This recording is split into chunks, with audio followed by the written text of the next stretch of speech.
خدا نہ خواستہ کل قیامت کے دن میدان حشر میں ساری انسانیت جمع ہو اور وہاں کسی کے گناہ ظاہر کر دیے جائیں، اور وہاں کسی کے بارے میں جیسے حدیث میں آتا ہے اعلان کیا جائے گا فلان ابن فلان ان قد سعیدہ، فلاں ابن فلاں کامیاب ہو گیا، اور فلان ابن فلان ان قد خسرہ، فلاں ابن فلاں ناکام ہو گیا، پوری انسانیت کے سامنے اعلان ہو رہا ہوگا۔ آپ سوچیں خدا نہ خواستہ وہاں کسی کے گناہ ظاہر ہو جائیں، کتنی بڑی رسوائی ہے، کتنی بڑی رسوائی۔ تو مغفرت کا مطلب کیا ہے؟ گناہ چھپا دیا جائے، گناہ چھپا دیا جائے۔ تو استغفار، اللہ سے مغفرت طلب کرنا، یہ جو کلمات ہیں استغفر اللہ، استغفر اللہ، کہ میں اللہ سے مغفرت طلب کرتا ہوں، اے اللہ مجھے بخش دے، اللہ مجھے معاف کر دے۔ پھر اس کے لیے بہت سے انداز، بہت سے الفاظ، بہت سے صیغے نبی اکرم صلی اللہ تعالیٰ علیہ وسلم سے منقول ہیں۔ قرآن مجید میں بھی اہل ایمان کی دعاؤں میں بہت سے صیغے آئے ہیں جن میں مغفرت طلب کی گئی ہے، اور بہت سے صیغے ہیں جو نبی صلی اللہ تعالیٰ علیہ وسلم نے سکھائے ہیں، جیسے استغفر اللہ ربی من کل ذنب و اتوب الیہ۔ یہ کلمات نبی علیہ السلام صبح شام کثرت سے پڑھا کرتے تھے۔ حالانکہ آپ غور کریں تو نبی صلی اللہ علیہ وسلم کو مغفرت مانگنے کی کیا ضرورت، ویسے ہی معصوم عن الخطا ہیں، گناہوں سے پاک ہیں، لیکن جیسے آدم علیہ السلام سے ایک نسیان ہو گیا، ایک بھول ہو گئی، تو ایسی کوئی بھول ہو سکتی ہے، اور نہ بھی ہو تب بھی مغفرت یہ رفع درجات کا ذریعہ بن جاتی ہے۔ کوئی گناہ نہیں ہے، آدمی پھر بھی استغفار کر رہا ہے، اللہ سے مغفرت مانگ رہا ہے، تو گویا وہ یہ سمجھ رہا ہے کہ میں گناہ گار ہوں، اور یہ مقام بندگی کا تقاضا ہے۔ ہماری اصل پہچان کیا ہے؟ ہم کون ہیں؟ ہم اللہ کے بندے ہیں۔ تو مقام بندگی کا اظہار اس سے ہوتا ہے کہ آدمی اللہ کے حضور مغفرت طلب کرے، مغفرت مانگے۔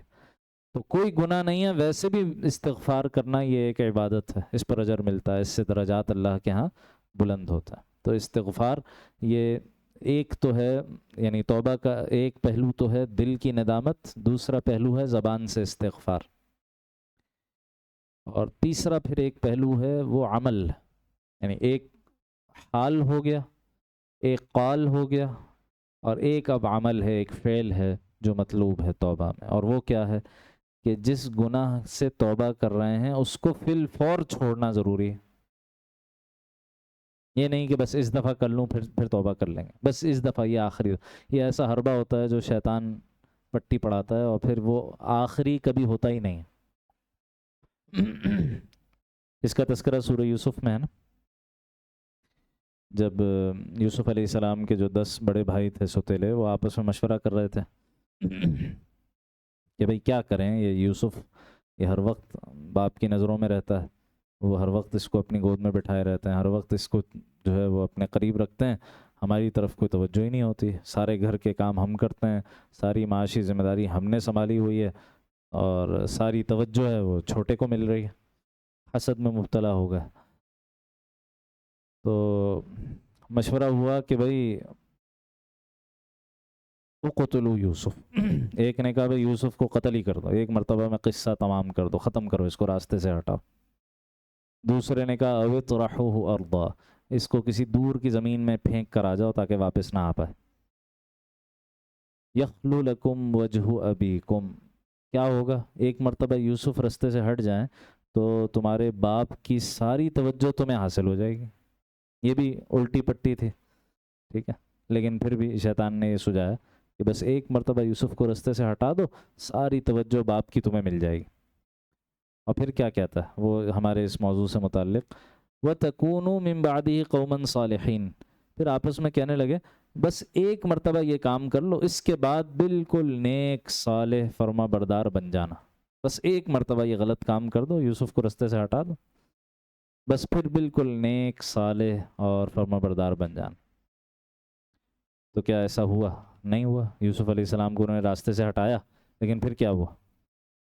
پھر بنیامین آ گئے راستے میں، چھوٹے بھائی، یوسف علیہ السلام کے چھوٹے بھائی، ان کو وہ مقام حاصل ہو گیا، اور والد چونکہ بیٹے کے بارے میں والد تو جانتے تھے، ان کو خواب سنایا ہوا تھا کہ 11 ستارے اور سورج چاند سجدہ کریں گے، تو یعقوب علیہ السلام کو پتا تھا ابھی ان کو نبوت بھی ملنی ہے، ابھی ان کو بادشاہت بھی ملنی ہے، بہت کچھ ملنا ہے، تو یقین تھا کہ موت تو نہیں واقع ہوئی یوسف کی، کہیں نہ کہیں زندہ ہیں، اور جب آدمی کو یہ احساس ہو کہ میری اولاد زندہ ہے، غائب ہے، تو اس کی توجہ کبھی بھی اس سے نہیں ہٹتی۔ تو نہ یوسف علیہ السلام سے توجہ ہٹی اور نہ ان کو وہ مقصد حاصل ہوا کہ توجہ ہمیں حاصل ہو جائے، ان کو تو حاصل نہیں ہوئی۔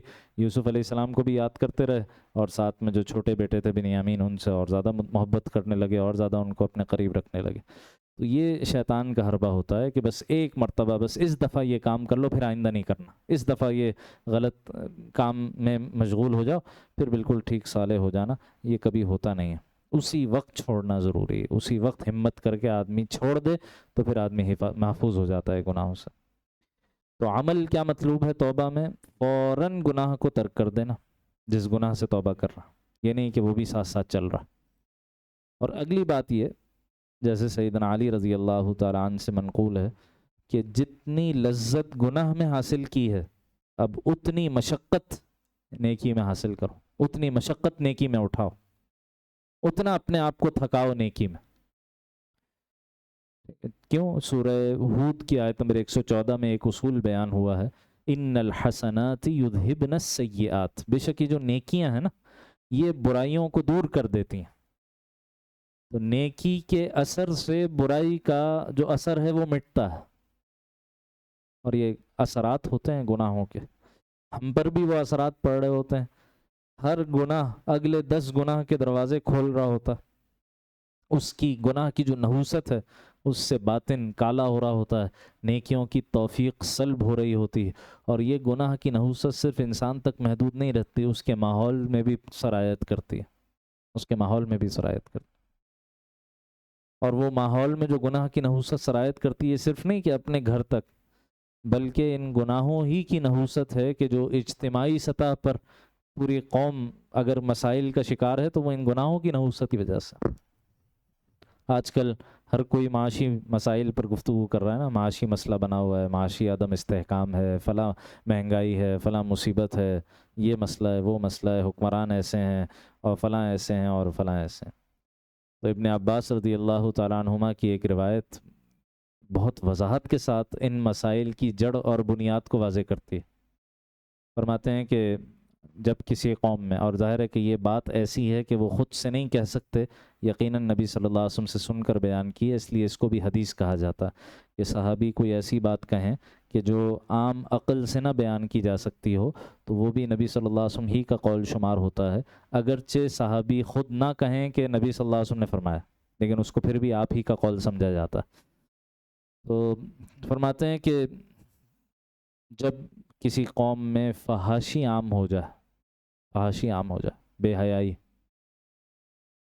تو اس قوم میں قتل و غارت گری عام ہو جاتی ہے، باہمی جنگ و جدال، باہمی تعصبات، اور ان تعصبات کی وجہ سے ایک دوسرے کی جان لینا، یہ عام ہو جاتا۔ جس قوم میں ناپ تول میں کمی کی وبا عام ہو جائے، ناپ تول میں کمی کرنے لگے، تو اللہ تعالیٰ آسمان کو حکم دیتا ہے کہ وہ بارش کو روک دیتا، پھر بارشیں نہیں برستی، جس کی وجہ سے لوگ قحط سالی کا شکار ہوتے ہیں، دیگر مسائل کا شکار ہوتے ہیں۔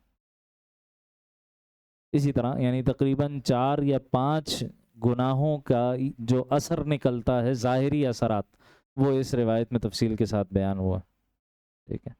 کسی ایک گناہ کے ساتھ یہ بیان ہوا کہ یہ جب عام ہو جائے تو ایسے حکمران مسلط ہو جاتے ہیں کہ جو تم پر لعنت کرتے ہیں تم ان پر لعنت کرتے ہو۔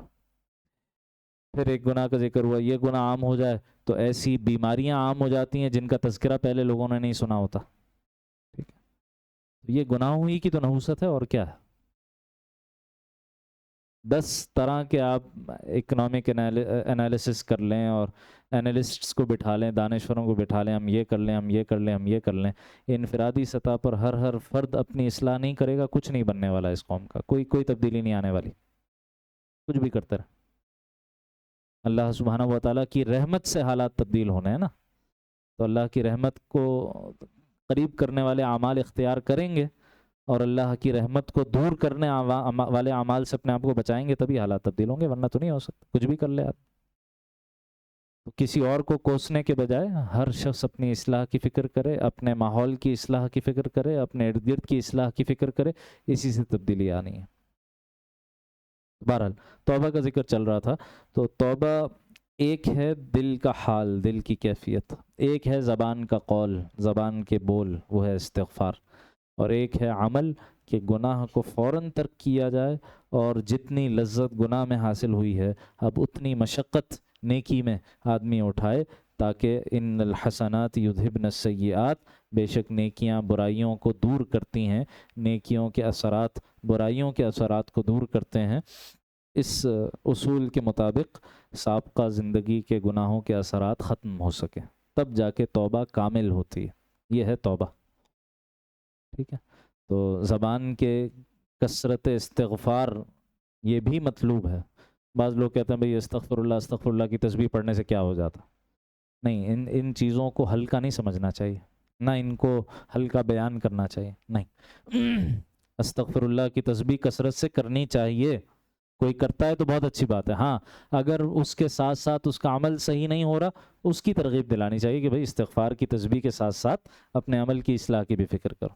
تو کثرت استغفار یہ مطلوب ہے، اور اس کے ساتھ ساتھ اعمال کی اصلاح، اس سے توبہ مکمل ہوتی ہے۔ ایسی توبہ اگر کوئی کرے اللہ کے حضور تو اللہ سبحانہ و تعالی خوب خوب قبول فرمانے والے ہیں ایسی توبہ کو۔ تو کہتے ہیں فَتَلَقَّى آدَمُ مِن رَبِّهِ كَلِمَاتٍ، پھر آدم علیہ السلام نے اپنے رب سے توبہ کے کچھ الفاظ سیکھ لیے جس سے انہوں نے توبہ کی۔ فَتَابَ عَلَيْهِ، چنانچہ اللہ نے ان کی توبہ قبول کر لی۔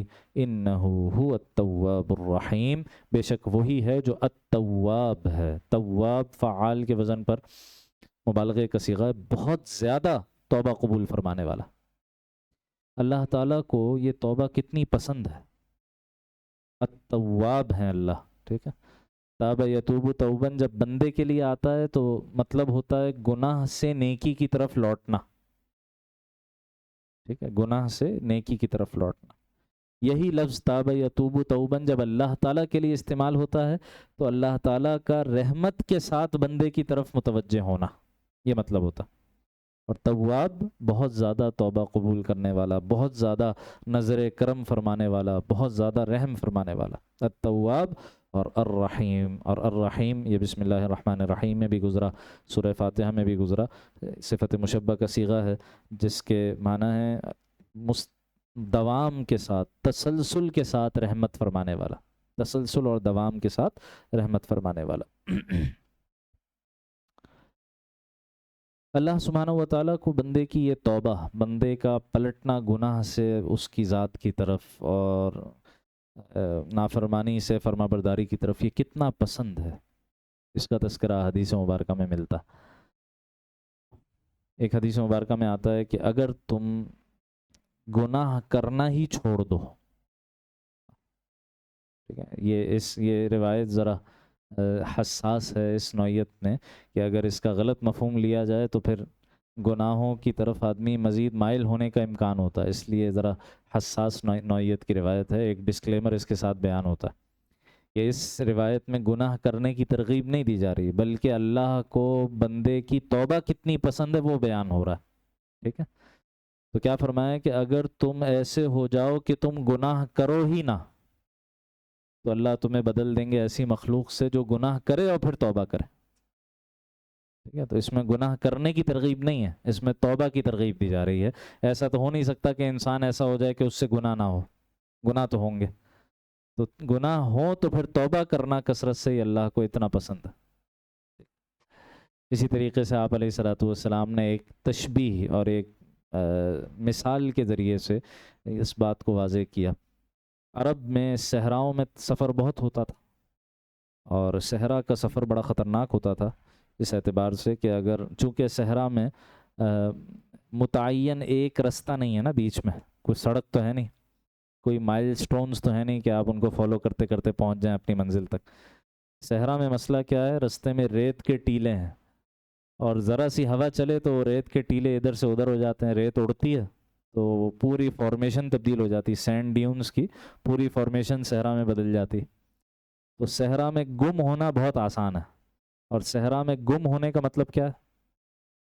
سیدھا سیدھا مطلب موت ہے، کیونکہ آپ کو وہاں نہ کھانے کا کوئی انتظام ہے، نہ پانی کا کوئی انتظام، کچھ بھی نہیں ہے نا، تو سیدھا سیدھا مطلب موت۔ تو آپ علیہ الصلوۃ والسلام نے اس کانٹیکسٹ میں ایک مثال بیان فرمایا۔ آپ نے فرمایا کہ اللہ تعالیٰ کو توبہ کتنی پسند ہے بندے کی، اس بندے کی طرح جو بندہ اپنے ساز و سامان کے ساتھ کسی اونٹ پر سوار ہو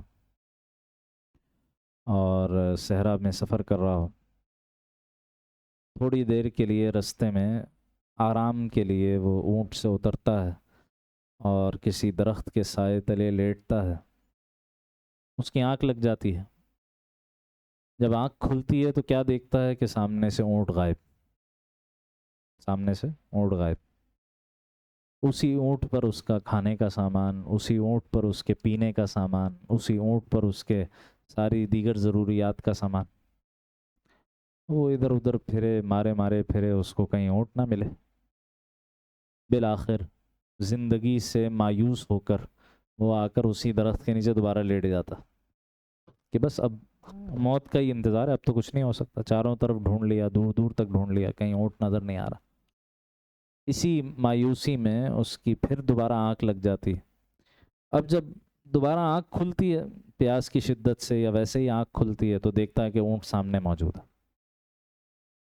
اب یہ جو اونٹ نظر آیا یہ کیا ہے؟ یہ زندگی، نئی زندگی کی علامت ہے نا، نئی زندگی مل گئی اسے، وہ تو موت کے انتظار میں لیٹا ہوا تھا، زندگی سے مایوس، اونٹ سامنے دوبارہ مل گیا۔ وہ خوشی میں ایسا آپے سے باہر ہوا، ایسی اس کی زبان پھسلی کہ خوشی میں چلانے لگا، اے اللہ تو میرا بندہ میں تیرا رب۔ الٹا کہنا چاہ رہا تھا، کہنا یہ چاہ رہا تھا، اے اللہ تو میرا رب میں تیرا بندہ، اللہ کے شکر ادا کرنے میں کہ میرا اونٹ مل گیا، لیکن فرط مسرت میں اور خوشی کی انتہا میں اس کی زبان پھسل گئی اور الٹا بول پڑا کہ اللہ تو میرا بندہ اور میں تیرا رب۔ یہ تشبیہ ذکر کرنے کے بعد یا یہ مثال ذکر کرنے کے بعد آپ صلی اللہ علیہ وسلم فرماتے ہیں کہ جتنی اس اونٹ والے کو اپنا اونٹ ملنے پر خوشی ہوئی ہے کہ اس کی زبان پھسل گئی، وہ آپے سے باہر ہو گیا، کچھ کا کچھ کہنے لگا، اس سے زیادہ خوشی اللہ کو ہوتی ہے جب کوئی بندہ گناہ کو چھوڑ کر، گناہ کی زندگی کو ترک کر کے اور اللہ کی طرف رجوع کرتا۔ یہ اللہ تعالیٰ کے ہاں اس توبہ کا مقام اور مرتبہ، یہ منزلت ہے توبہ کی، یہ قدر ہے تو بندے کی توبہ کی۔ انہو هو التواب الرحیم، بے شک وہی تو ہے جو انتہائی معاف فرمانے والا ہے، خوب مسلسل رحم فرمانے والا۔ قُلْنَا اهْبِطُوا مِنْهَا جَمِيعًا، ہم نے کہا اب تم سب کے سب یہاں سے نیچے اتر جاؤ۔ پیچھے بھی آیا تھا وَقُلْنَا اهْبِطُوا بَعْضُكُمْ لِبَعْضٍ عَدُوٌّ، آیت نمبر 36 میں، وہاں ابھی فیصلہ سنایا تھا کہ بس اب فیصلہ ہو گیا کہ اب تم سب نے زمین پر جانا، اب باقاعدہ زمین پر بھیجا جا رہا ہے۔ فَقُلْنَا اهْبِطُوا مِنْهَا جَمِيعًا، بس ہم نے کہا اب تم سب یہاں سے اتر جاؤ زمین پر، اور اب زمین پر زندگی گزارنے کا لاہ عمل وہ کیا ہوگا؟ اس زمین پر زندگی گزارنے کے لیے ایک چیز جو ضروری تھی کہ زمین کو آباد کیسے کرنا ہے، زمین کے وسائل کیسے استعمال کرنے ہیں، وہ تو ذکر ہو گیا پیچھے، ٹھیک ہے۔ وَعَلَّمَ آدَمَ الْأَسْمَاءَ كُلَّهَا، اللہ تعالیٰ نے آدم علیہ السلام کو زمین میں موجود جتنے اسباب اور وسائل ہیں ان کی خصوصیات، ان کے نام، ان کے کریکٹرسٹک سب سکھا دیے بنیادی طور پر۔ تو ایک تو تیاری پہلے ہو گئی تھی کہ زمین کو میں رہنا کیسے ہے، اور ظاہر پیٹ ساتھ لگا ہوا ہے تو معاشی ضروریات کیسے پوری ہوں گی، کھانے پینے کی ضروریات کیسے پوری ہوں گی، یہ تو پہلے ہی سکھا دیا تھا۔ اب کیا چیز سکھائی جا رہی؟ اب زندگی گزارنے کا طریقہ کیا ہے، اب دنیا میں جا کے اصل میں کرنا کیا ہے، لاہ عمل کیا ہے۔ صرف زندگی کو، دنیا کو آباد کرنا تو مقصد نہیں تھا، مقصد تو امتحان لینا تھا نا، کہ دنیا میں بھیج کر دنیاوی ضروریات کے جال میں پھنسا کے اب امتحان لیا جائے کہ یہ اللہ کا حکم پورا کرتا ہے یا نہیں کرتا، ہدایت کو فالو کرتا ہے یا نہیں کرتا۔ چنانچہ اب بتایا جا رہا ہے کہ زندگی کیسے گزارنی ہے، کرنا کیا ہے دنیا میں جا کے۔ فَإِمَّا يَأْتِيَنَّكُم مِّنِّي هُدًى، پھر اگر میری طرف سے کوئی ہدایت تمہیں پہنچے، اور ظاہر ہے کہ وہ ہدایت کیسے پہنچے گی؟ انبیاء اکرام علیہم السلام کے ذریعے سے، آسمانی کتابوں، الہامی کتابوں کے ذریعے سے، وحی کے ذریعے سے، وحی آسمانی کے ذریعے سے۔ فَإِمَّا يَأْتِيَنَّكُم مِّنِّي هُدًى، پھر اگر میری طرف سے کوئی ہدایت تمہیں پہنچے، فَمَن تَبِعَ هُدَايَ، پھر جو لوگ میری ہدایت کی پیروی کریں گے، فَلَا خَوْفٌ عَلَيْهِمْ وَلَا هُمْ يَحْزَنُونَ، ان کو نہ کوئی خوف ہوگا نہ وہ کسی غم میں مبتلا ہوں گے۔ یہ جو الفاظ قرآن مجید میں بار بار آتے ہیں نا، فلا خوف علیہم ولا هم یحزنون، نہ ان پر کوئی خوف ہوگا نہ وہ غمگین ہوں گے، علماء فرماتے ہیں یہ اصل میں یہ کیفیت اپنے درجہ کمال میں، اپنے درجہ اتمام میں صرف جنت میں ملے گی۔ زوال غم اور زوال خوف، غم بالکل ختم ہو جائے، خوف بالکل ختم ہو جائے، یہ اس دنیا میں بھی ممکن نہیں ہے، یہ میدان حشر میں بھی ممکن نہیں ہے، یہ پل صراط پہ بھی ممکن نہیں ہے، یہ صرف اور صرف جنت کے دروازوں سے داخل ہونے کے بعد ممکن۔ ٹھیک ہے، دنیا میں غم کیا ہوتا ہے؟ غم کن چیزوں کا ہوتا ہے؟ غم ماضی کا غم ہوتا ہے عام طور پہ نا، میرے ساتھ ایسا کیوں ہوا، میرے ساتھ ویسا کیوں ہوا، یہ تکلیف کیوں آئی، یہ مصیبت کیوں، غم ہوتا ہے آدمی۔ لیکن اگر ایمان واقعتاً ہو اللہ کی ذات پر، اور آدمی کو یہ یقین ہو کہ میرے ساتھ جو کچھ ہوتا ہے وہ خیر کے لیے ہی ہوتا ہے، بظاہر جو چیز مجھے شر نظر آ رہی ہے اس میں بھی میرا کوئی نہ کوئی خیر پوشیدہ ہے۔ مالی نقصان ہو گیا، آدمی پریشان ہے، غم میں مبتلا ہے، یہ نہیں پتا کہ اگر وہ مال میرے پاس رہتا تو عین ممکن ہے کہ میں کسی فتنے میں مبتلا ہو جاتا، اس مال کی وجہ سے کسی اخروی فتنے میں مبتلا ہو جاتا، آخرت میری خراب ہو جاتی، تو اللہ نے وہ آخرت خراب کرنے والا سبب ہی واپس لے لیا۔ ٹھیک ہے، جب ایمان ہوتا ہے کامل اللہ کی ذات پر تو یہ والا غم تو ختم ہو جاتا ہے اسی دنیا میں، لیکن پھر بھی ایک غم رہتا ہے، اور اہل ایمان کو کون سا غم ستاتا ہے؟ وہ گناہوں کا غم ستاتا، سابقہ زندگی میں جو گناہ ہوتے ہیں، اگرچہ آدمی توبہ بھی کر لے لیکن پھر بھی ایک دھڑکا لگا رہتا ہے، ایک غم لگا رہتا ہے کہ مجھ سے یہ کیوں ہوا، اور ایک خوف لگا رہتا ہے مستقبل کے بارے میں کہ پتہ نہیں یہ میری توبہ قبول ہوگی یا نہیں ہوگی، پتہ نہیں میرا یہ جرم معاف ہوگا یا نہیں ہوگا۔ تو یہ والا غم اور یہ والا خوف اہل ایمان کے لیے کبھی بھی ختم نہیں ہوتا، یہاں تک کہ موت آ جائے، موت کے وقت انہیں تسلی دی جاتی ہے، بھئی کامیاب ہو گئے، فرشتے بشارتیں دے رہے ہیں، بڑے خوبصورت شکل و صورت والے چہرے فرشتے سامنے آتے ہیں، پھر موت کے وقت قبر میں جو ہے وہ بڑی خوبصورت شکل و صورت کا ایک شخص، بڑا نورانی چہرے والا ایک شخص اس کی حفاظت کر رہا ہوتا ہے، سوال جواب کے موقع پر بھی، منکر نکیر کے سوالات کے موقع پر بھی، وہ قرآن مجید ہوتا ہے جو انسانی صورت میں ظاہر ہوتا ہے، اس کی حفاظت کرتا ہے عذاب قبر سے۔ اس وقت ایک تسلی ہو جاتی ہے کہ چلو کامیاب ہو گئے، لیکن جب میدان حشر میں کھڑے ہوں گے پھر وہی خوف دوبارہ تازہ ہو جاتا، وہی غم ستا رہا ہوتا ہے، مجھ سے فلاں گناہ کیوں ہوا تھا، اور پتہ نہیں ابھی میرے ساتھ کیا ہوگا، انجام میرا کیا ہوگا۔ پھر میدان حشر میں جب نام اعمال دیے جائیں گے اور نیک لوگوں کو دائیں ہاتھ میں نام اعمال دیا جائے گا اور اعلان کیا جائے گا فلان ابن فلان قد سعیدہ، فلان ابن فلاں کامیاب ہو گیا، اب پھر تسلی ہو جائے گی تھوڑی دیر کے لیے کہ چلو کامیابی ہو گئی۔ لیکن جنت میں جانے سے پہلے جہنم کا نظارہ بھی کروایا جائے گا، اور سورہ مریم میں آتا ہے وَإِن مِّنكُمْ إِلَّا وَارِدُهَا، تم میں سے ہر ایک نے اس جہنم کے اوپر سے گزرنا ہے، اہل ایمان نے بھی گزرنا ہے، کفار نے بھی گزرنا ہے، منافقین نے بھی، سب نے گزرنا ہے، وہ جو جس کو ہم پل صراط کہتے ہیں، الصراط، ایک رستہ رکھا جائے گا این جہنم کے اوپر، اس سے گزر کر جنت میں پہنچ سکیں گے۔ اب جب الصراط کا راستہ پار کر رہے ہوں اس وقت پھر خوف اور غم لاحق ہو جائے گا کہ پتہ نہیں میں نیچے نہ گر جاؤں، جہنم میں نہ گر جاؤں، جنت پہنچ بھی پاؤں گا نہیں پہنچ پاؤں گا۔ جب جنت کے دروازوں میں داخلہ ہو جائے گا ایک مرتبہ، تو جس کا ایک مرتبہ داخلہ ہو گیا اب کبھی بھی وہاں سے نہیں نکلنا نا، تو گویا اب غم پوری طرح ختم ہو جائے گا، خوف پوری طرح ختم ہو جائے گا۔ تو یہ جو کیفیت ہے لا خوف علیہم ولا هم یحزنون، نہ ان پر خوف ہوگا نہ وہ غمگین ہوں گے، یہ کیفیت درجہ کمال میں تو جنت میں ہی حاصل ہو سکتی ہے، دنیا میں حاصل نہیں ہو سکتی۔ ہاں، دنیاوی غم اور دنیاوی خوف، یہ ماضی کے غم کہ میرے ساتھ ایسا کیوں ہوا، ویسا کیوں ہوا، فلاں اپرچونٹی کیوں مس ہو گئی، فلاں نقصان کیوں ہو گیا، فلاں میرے ساتھ واقعہ کیوں ہو گیا، اور مستقبل کا خوف ایسا نہ ہو جائے، ویسا نہ ہو جائے، اور فلاں نعمت نہ چھن جائے، اور فلاں نقصان نہ پہنچ جائے، اور فلاں دشمن نقصان نہ پہنچا دے، اور فلاں میرے ساتھ کوئی دھوکہ نہ کر دے، طرح طرح کے خوف دنیا میں لاحق ہوتے ہیں۔ تو دنیاوی غم اور دنیاوی خوف تو اس دنیا میں ختم ہو سکتے ہیں ایمان کی بدولت، اللہ پر توکل اور اللہ پر ایمان کی بدولت، لیکن جو آخرت کا غم اور خوف ہے وہ بہرحال جب تک جنت میں داخل نہیں ہو جاتا آدمی اس وقت تک ختم نہیں ہوتے. تو کہتے ہیں فَإِمَّا يَأْتِيَنَّكُم مِّنِّي هُدًى، جب تمہیں میرے پاس سے ہدایت ملے، فَمَن تَبِعَ هُدَايَ، پھر جو لوگ میری ہدایت کی پیروی کریں گے، فَلَا خَوْفٌ عَلَيْهِمْ وَلَا هُمْ يَحْزَنُونَ، نہ ان پر کوئی خوف ہوگا نہ وہ غمگین ہوں گے، گویا جنت میں داخل ہوں گے. جنت میں داخلے کا مدار کس علم کو بتایا گیا؟ علم ہدایت کو، علم وحی کو. اس علم کو جنت میں داخلے کا مدار نہیں بتایا جو پیچھے ذکر ہوا تھا.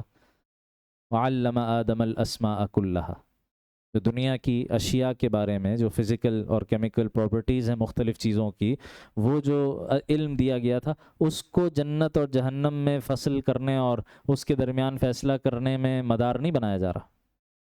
آخرت کی کامیابی اور اللہ کے حضور کامیابی کا مدار صرف اور صرف علم ہدایت. اور جب ہم علم ہدایت کہتے ہیں تو ہمارے کانٹیکسٹ میں، اس امت کی کانٹیکسٹ میں، وہ قرآن مجید کا علم ہے، حدیث مبارکہ کا علم ہے، پھر وہ سارے علوم ہیں کہ جو قرآن مجید اور احادیث کو سمجھنے کے لیے ضروری ہیں. تو علم ہدایت یہ معیار ہے آخرت کی کامیابی کا. علم دنیا اس دنیا کو آباد کرنے کے لیے ضروری ہے، تو جس حد تک ضروری ہے آدمی اختیار کرے، کوئی حرج نہیں. لیکن کون افضل ہے کون کمتر ہے، اس کا فیصلہ آدمی دنیا کے علم کی بنیاد پہ کرنے لگے. کون کامیاب ہے کون ناکام ہے، کون عالم ہے کون جاہل ہے، اس کا فیصلہ دنیاوی علوم کی بنیاد پہ کیا جانے لگے، یہ خود جہالت. آج افسوس ہوتا ہے، یعنی مقام عبرت بھی ہے، عبرت بھی کہہ سکتے ہیں، لمحہ فکریہ بھی کہہ سکتے ہیں ہمارے لیے. آج جب ہم سے پوچھا جاتا ہے کہ بھئی آپ کی تعلیم کیا ہے،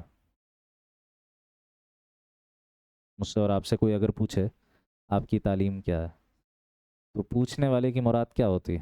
وہ یہ پوچھ رہا ہوتا ہے کہ آپ نے حفظ کیا ہوا ہے نہیں کیا ہوا، وہ یہ پوچھ رہا ہوتا ہے آپ نے قرآن ناظرے سے پڑھا ہوا ہے یا نہیں پڑھا ہوا، وہ یہ پوچھ رہا ہوتا ہے کہ آپ نے احادیث پڑھی ہوئی ہے یا نہیں پڑھی ہوئی، علم فقہ پڑھا ہوا ہے نہیں پڑھا ہوا. یہ پوچھ رہا ہو نہیں. آپ کی تعلیم سے مراد یہ ہے کہ بھئی آپ نے اسکول کہاں پڑھا ہے، کالج کہاں پڑھا ہے، یونیورسٹی کس یونیورسٹی سے پڑھا ہوا ہے، کہاں کی گریجویشن ہے، کس فیلڈ میں آپ نے ماسٹرز کیا ہوا ہے. تو تعلیم کی ڈیفینیشن ہی تبدیل ہو گئی. اب ذرا ہمارے ساتھ ہوا کیا ہے، خاص طور پر پچھلے دو صدیوں میں، جب سے انگریزوں کی ہم غلامی کر رہے ہیں، تو ہمارے ساتھ کیا میٹامورفوسز ہوا ہے، کیا اندر سے ہم بدل کے رہ گئے ہیں کہ لفظ تعلیم کا مطلب ہی یہ ہو گیا ہے کہ بھئی آپ نے یہ دنیا کے علوم و فنون کتنے سیکھے ہو. حالانکہ تاریخ میں، مسلمانوں کی تاریخ میں، روایتی تہذیبوں میں، ٹریڈیشنل سوسائٹیز میں تعلیم کا مطلب کیا ہوتا تھا؟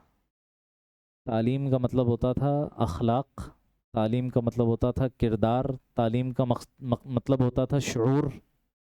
ٹھیک ہے. اور یہ بقیہ جس کو آج ہم علم کہتے ہیں، یہ سب فنون کہلاتے تھے. فن ہے ایک، ٹھیک ہے، یہ پیسہ کمانے کا ایک ذریعہ ہے. پچھلی 2 صدیوں کو یا میکسیمم آپ کا یہ 3 صدیوں کو چھوڑ دیجئے، تو اس سے پہلے دنیا میں کہیں نہیں تھا کہ تعلیم کا مقصد پیسہ بنانا. کوئی تعلق ہی نہیں تھا تعلیم کا، پیسے سے کوئی تعلق نہیں ہوتا. بھئی تعلیم کا مقصد ہے انسان بنانا، تعلیم کا مقصد ہے انسان بننا. صحیح؟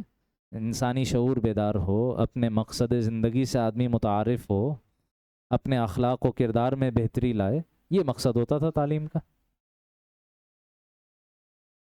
یہ تو ہمارے ساتھ پچھلی 3 صدیوں میں یہ حادثہ ہوا ہے کہ تعلیم کو جوڑ دیا گیا پیسے سے.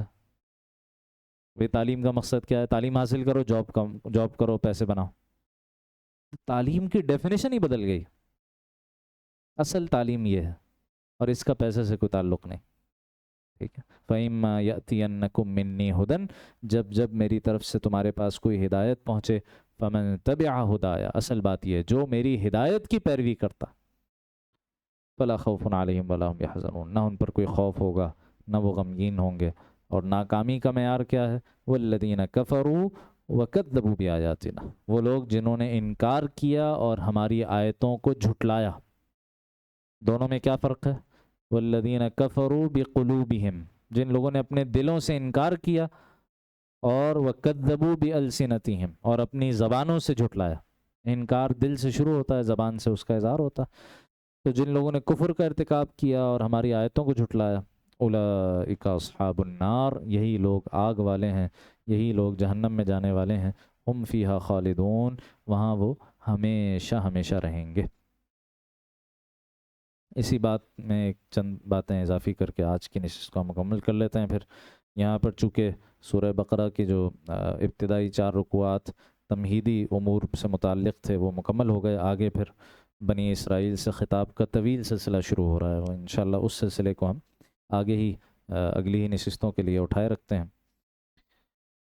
یہ جو مسئلہ ہوا ہے نا، یہ جو ہمارے ہاں دینی اور دنیاوی تعلیم کا فرق، اور دینی تعلیم کو کوئی تعلیم ہی نہ سمجھنا، ٹھیک ہے، اس کو اٹھائے رکھنا معاشرے کے صرف کمزور اور نادار اور غریب لوگوں کے لیے کہ بس دین تو انہی لوگوں نے پڑھنا ہے، اور تعلیم یافتہ اور کوالیفائڈ آدمی کی ڈیفینیشن یہ ہو کہ بس اس نے دنیاوی علوم ایک خاص معیار تک پڑھ لی ہوں۔ اس سے جو گڑبڑ پیدا ہوئی ہے، اس سے جو فساد مچا ہے، مختلف لوگوں نے اس کے لیے مختلف تعبیرات اختیار کی ہیں۔ ایک صاحب نے ایک آرٹیکل کوٹ کیا، بڑا بڑا معنی خیز جملہ ہے، کسی یہ جو نیو یارک ٹائمز غالباً یہ جو میگزین ہے اس کا کوئی جملہ تھا، کسی نے کہا کہ اب چونکہ مشینی دور آ گیا ہے، ٹھیک ہے، اور انسان کا عمل دخل کم ہوتا چلا جا رہا ہے، اور مسئلہ یہ ہے کہ یہ مشینز بھی جن لوگوں کے ہاتھ میں ہیں وہ بھی گڑبڑ لوگ ہیں، تو اس نے لکھا کہ وہ میزائلز کی مثال دی، ٹھیک ہے، جو ویپنری ہے، تو کہتا ہے we have guided missiles fired by misguided people. ہمارے پاس آج جو ہتھیار آ گئے ہیں وہ لیزر گائیڈڈ ہیں، اب تو اے آئی آ گئی ہے، اے آئی ٹیکنالوجی آ گئی ہے، آرٹیفیشیل انٹیلیجنس، تو پن پوائنٹ آپ جی پی ایس کے ذریعے سے، سیٹلائٹس کے ذریعے سے زمین پر ایک چیونٹی کو بھی آپ مارک کر سکتے ہیں کہ میزائل ہٹ کرے تو اسے ہٹ کرے۔ اس قدر پریسیجن گائیڈڈ بامز اس وقت موجود ہیں، میزائلز موجود ہیں، لیکن ان بامز اور ان میزائلز اور ان ہتھیاروں کو چلانے والے کون لوگ ہیں؟ اکثر مس گائیڈڈ، جو خود ہدایت سے بے بہرا ہیں۔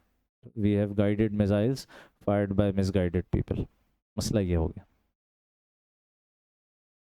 یہ جو جتنی ترقی ہو رہی ہے دنیاوی علوم میں، کبھی اس پر آپ غور کریں نا، بعض لوگ اپنی سادگی میں کہہ دیتے ہیں بعض باتیں، اور بہت افسوس ہوتا ہے سن کر کے مسلمانوں کے شعوری سطح اس حد تک گر گئی ہے کہ وہ اس طرح کی باتیں بعض لوگ کرنے لگتے ہیں کہ بھئی دیکھیں یہ جتنے علوم میں ترقی ہو رہی ہے نا، سائنس اور ٹیکنالوجی میں جتنی ڈیولپمنٹ ہو رہی ہے، پروگریس ہو رہی ہے، اصل میں تو یہ مسلمانوں کا ورثہ تھا۔ آج سے 1000 سال پہلے، 500 سال پہلے، 800 سال پہلے ان سارے علوم میں مسلمان بہت آگے تھے۔ یورپ ڈارک ایجز میں تھا، مسلمانوں کی یونیورسٹیز تھیں اسپین میں، کورڈوبا میں اور ادھر ادھر، اور وہاں ویسٹ سے، یورپ سے لوگ آ کر علم حاصل کرتے تھے۔ تو ہوا یہ کہ ہم نے اپنا علمی ورثہ یورپ کے حوالے کر دیا اور ہم سو گئے، وہ جاگ گئے، انہوں نے اس میں آگے خوب ترقی کی اور وہ آج یہاں تک پہنچ گئے، اور ہم اس وقت سے سوئے چلے آ رہے ہیں، اس لیے ہم ویسٹ سے پیچھے رہ گئے۔ کم و بیش ہمارا جو پڑھا لکھا طبقہ ہے، جو سو کالڈ پڑھا لکھا طبقہ کہلاتا ہے، ٹھیک ہے، اس کا کم و بیش یہی انالیسز ہوتا ہے کہ مسلمان سو گئے، آج سے 800 سال پہلے، 1000 سال پہلے مسلمانوں کی ترقی کا سفر رک گیا، اور ہم سے یہی ورثہ، اور بعض لوگ تو اس حد تک آگے چلے جاتے ہیں، کہتے ہیں کہ اسی اسلام کی جو خوبیاں ہیں نا وہ ویسٹ نے اپنا لی ہیں، تبھی وہ اتنی ترقی کر رہا۔ ان کی ترقی کا سارا جو مدار ہے وہ قرآنک پرنسپلز پر ہے، تو قرآنک پرنسپلز جب تک مسلمان اس پر عمل کرتا رہے، دنیا کی سپر پاور رہے، وہی قرآنک پرنسپلز ہم نے چھوڑ دیے، ویسٹ نے اختیار کر لیے، تو آج دیکھو وہ دنیا میں کہاں سے کہاں پہنچ گیا۔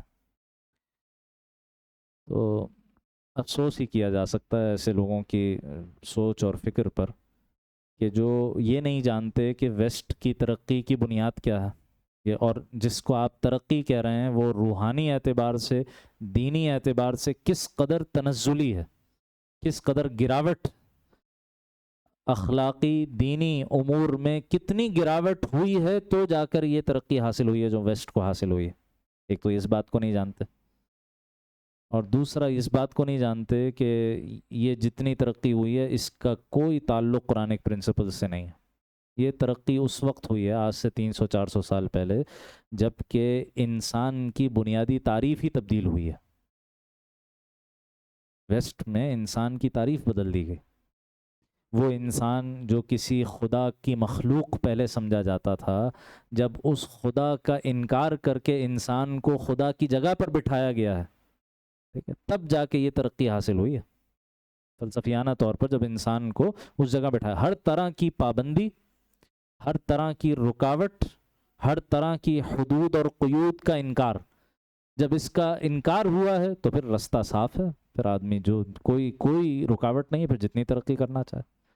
لیکن وہ کس کاسٹ پر ہوا، کس کاسٹ پر ہوا؟ وہ دین اور روح اور تصور آخرت اور تصور خدا، اس کی کاسٹ پر یہ ترقی ہوئی ہے جو مغرب میں آپ کو نظر آ رہی ہے۔ یہ ابھی پچھلے دنوں بھی یہ ڈیبیٹ ہو رہی تھی ہمارے یہاں، آج کل یونیورسٹیز کے سکینڈلز آ رہے ہیں نا، ایک کر کے ایک کے بعد ایک، فلاں یونیورسٹی میں یہ ہو گیا، فلاں یونیورسٹی کے گرلز ہاسٹل میں یہ ہو گیا، اور فلاں جگہ پر یہ ہو گیا، فلاں جگہ پر یہ ہو گیا۔ یہ کیا ہو رہا ہے ہماری یونیورسٹیوں میں؟ ایک عجیب شور شرابہ اٹھا ہوا۔ تو کسی نے طنز کے انداز میں بات کی، لیکن بات واقعی سمجھانے والی اور سمجھنے والی، بڑی پیاری بات کی۔ کہنے لگے بھائی آپ کو پریشانی کیوں ہو رہی ہے؟ یہ سب کچھ اگر ہو رہا ہے یونیورسٹیوں میں، عورتوں کی عزتیں صرف گریڈز کے چکر میں اور صرف اکیڈمکس کے چکر میں ان کی عزتیں پامال ہو رہی ہیں، تو آپ کو پریشانی اس سے کیا؟ آپ نہیں چاہتے کہ آپ کی خواتین بھی اسی طرح ترقی کریں اور آپ کے ہاں بھی حقوق نسواں ویسے ہی ہوں جیسے ویسٹ میں ہیں؟ آپ نہیں چاہتے کہ آپ کا ملک بھی اسی طرح ترقی کرے جیسے ویسٹ نے ترقی کی ہے، امریکہ نے، یورپ نے ترقی کی؟ تو انہوں نے جو ترقی حاصل کی ہے وہ تو اسی طرح حاصل کی ہے، وہاں عورتوں کی عزتیں اسی طرح پامال ہوئی ہیں۔ تو اگر آپ وہی ترقی چاہتے ہیں تو پھر اس پریشانی کیوں ہے اس پر؟ پھر آپ کی عورتوں کے ساتھ کچھ بھی ہوتا رہا، آپ کو کیوں پریشانی ہو رہی؟ تو طنز کا انداز ہے، لیکن بات سمجھانے والی بات ہے بالکل، کہ اگر ہمیں وہی ترقی چاہیے، وہی سارے مزے چاہیے، یعنی یہاں ہمارے یہاں جو آج کل مہنگائی ہے اور معاشی پریشانی، اس کا کیا حل ہے؟ کہ بھائی ہم نے سائنس ٹیکنالوجی میں ہم پیچھے رہ گئے، تو ہمیں اپنے سارے جو یہ علوم و فنون ہیں ان میں خوب مہارتیں پیدا کرنی ہے، دنیا سے کمپیٹ کرنا ہے ان سارے مہارتوں میں نا۔ اور معاشی آپ کو ترقی کیسے حاصل ہو سکتی ہے اگر آپ کا 50% آبادی کا حصہ گھر میں بیٹھا رہے؟ خواتین تقریباً 50% ہے نا، تو 50% آبادی گھر میں بیٹھی رہے گی تو معاشی پہیہ کیسے تیز چلے گا؟ ان کو نکالو باہر، ان کو بھی معاشی ایکٹیویٹی میں شریک کرو تاکہ ملک خوب ترقی کرے۔ تو جب آپ کو وہی رزلٹ چاہیے ہے جو ویسٹ میں حاصل ہوا ہے تو پھر یہ سب کچھ تو ہوگا، پھر اس میں پریشانی کس بات؟ تو یہ بیوقوفی ہے یہ کہنا کہ ویسٹ نے ہم سے یہ ترقی کے اصول لیے ہیں، اسلام سے یہ ترقی کے اصول لیے ہیں۔ اسلام واقعی اگر اپنی تمام پابندیوں اور تمام احکامات کے ساتھ نافذ العمل رہتا تو اس ترقی کا 10% بھی ممکن نہیں تھا۔ صرف ایک مثال آپ ایٹامک بام کی لے لیں، پہلے بھی میں نے ذکر کی تھی ایک دفعہ، کہ وہ دین جو جنگ کو مہذب بنائے، وہ دین جو یہ کہے کہ جنگ کے دوران آپ نے نہ عورتوں کو شکار کرنا ہے، نہ عورتوں کو نقصان پہنچانا ہے، نہ آپ نے کسی بچے کو ہاتھ لگانا ہے، نہ کسی بھی مذہبی پیشوا جو ہتھیار نہ اٹھائے اس کو بھی ہاتھ نہیں لگانا ہے، صرف اس سے لڑنا ہے جو آپ سے لڑ رہا ہو، جس نے جنگ کو یہ اتنا مہذب بنایا، وہ اس بات کی اجازت دے گا کہ آپ کوئی ایسا ہتھیار بنا لیں کہ جس سے ایک وقت میں ہزاروں، لاکھوں، کروڑوں لوگ ختم ہو جائیں، عام آبادی تباہ ہو جائے؟ اس کی اجازت دے گا ہمارا دین؟ جو یہ کہتا ہے کہ نہ جنگلوں کو کاٹو، نہ درختوں کو کاٹو، نہ کھیتوں کو برباد کرو مفتوحہ علاقوں میں، وہ اجازت دے گا کہ آپ یہ سب کچھ کریں؟ کہتے ہیں بھئی آج تو پاکستان کے پاس بھی ہے۔ تو ایک ہے کہ دشمن نے ایک خاص اپنی اپنا ایک ہتھیار بنا لیا ہے، آپ کو خطرہ ہے، آپ ڈیٹرنٹ کے طور پر اس کو روکنے کے لیے آپ نے بھی وہ مہارت پیدا کر لی. ٹھیک ہے، لیکن کیا یہ پہل مسلمانوں کی طرف سے ہو سکتی تھی اس طرح کے ہتھیار کو ڈیولپ کرنے میں؟ جس نے سب سے پہلے یہ اٹامک بام بنایا تھا اس کی اپنے مینٹل سٹیٹ کا کیا حال ہوا جب اس نے پہلی مرتبہ جب ٹیسٹ ہوا اور اس کے اثرات دیکھے؟ اس کا دماغی توازن خراب ہو گیا اس آدمی کا. یہ کیا ہو گیا؟ اسلام تو کبھی بھی اس کی اجازت نہیں دے سکتا تھا. اب ڈیٹرنٹ کے طور پہ آپ نے رکھا ہوا ہے، لیکن کیا پہل کرنے کی اجازت ہوگی آپ کو؟ لاکھوں کروڑوں آدمیوں کو آپ ایک بٹن کے دبانے سے ختم کر دیں. تو سمجھنا چاہیے، اور اسلام کے کندھے پر کھڑے ہو کر اور ویسٹ کو ترقی کروانا، اس فسانے کو اپنے ذہنوں سے نکالنا چاہیے. اس ترقی کا اسلام سے کوئی تعلق نہیں، اور یہ بظاہر دنیاوی ترقی ہے لیکن روحانی اعتبار سے، دینی اعتبار سے، اخلاقی اعتبار سے حد درجے تنزلی اور گراوٹ. اور اصل ترقی جس کی ہماری دین بات کرتا ہے، اصل پروگریس، اصل ڈیولپمنٹ جس کے ہمارے دین بات کرتا ہے، وہ اسپریچول ہے، وہ روحانی ہے، وہ اخروی ہے، وہ آخرت کے اعتبار سے ہے. ہاں، دنیاوی علوم جس حد تک ضروری ہیں ان کا انکار نہیں ہے، لیکن ان کو اس قدر اپنے اوپر حاوی کر لینا کہ دین کا نقصان ہوتا رہے، دینی اصول پامال ہوتے رہیں، بس کسی طرح ہمیں ترقی مل جائے، کسی طرح ہمارے معاشی مسائل حل ہو جائیں، دین کے کاسٹ پر ہی ہوں تو ہو جائیں، یہ وہ چیز ہے کہ جو کسی مسلمان قوم کو زیب نہیں دیتی. اللہ سبحانہ و تعالی ہمیں اپنے دین کے علوم و فنون سے صحیح معنی میں وابستہ ہونے اور ان جو جدید زمانے کے فتنے ہیں ان فتنوں سے اپنی حفاظت میں اللہ سبحانہ و تعالی ہمیں حفاظت میں رکھے. ہر طرح کے شر سے، ہر طرح کے ذہنی اور فکری اور روحانی شرور سے اللہ تعالی ہمیں محفوظ فرمائے. اقول قولی ھذا واستغفر اللہ لی ولکم ولسائر المسلمین والمسلمات. دعا کر لیجیے. الحمد للہ رب العالمین والصلاة والسلام علی سید الانبیاء والمرسلین سیدنا و مولانا محمد وعلی آلہ وصحبہ اجمعین. ربنا تقبل منا انك انت السميع العليم وتب علينا انك انت التواب الرحيم.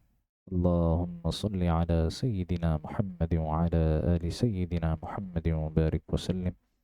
اللهم اغفر لنا ولآبائنا ولأمهاتنا ولأزواجنا ولذرياتنا ولشيوخنا ولمشائخنا ولمن له حق علينا ولجميع المؤمنين والمؤمنات والمسلمين والمسلمات الأحياء منهم والأموات إنك سميع قريب مجيب الدعوات. ربنا ظلمنا أنفسنا وإن لم تغفر لنا وترحمنا لنكونن من الخاسرين. ربنا ظلمنا أنفسنا وإن لم تغفر لنا وترحمنا لنكونن من الخاسرين. اللهم وفقنا لما تحب وترضى من القول والفعل والعمل والنية والهدي إنك على كل شيء قدير. وصلى الله تعالى على خير خلقه سيدنا ومولانا محمد وعلى آله وصحبه أجمعين. آمین برحمتک یا ارحم الراحمین. انشاءاللہ العزیز اگلی نشست سے ہم درس کا آغاز 7:30 بجے کریں گے. 7:30 بجے سے 8:30 بجے تک انشاءاللہ 1 گھنٹے کی نشست ہوگی. 7:30 بجے آغاز ہوگا. جزاکم اللہ خیر.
صفحہ اہتمام سے درست کر لیجئے موبائل فون سے.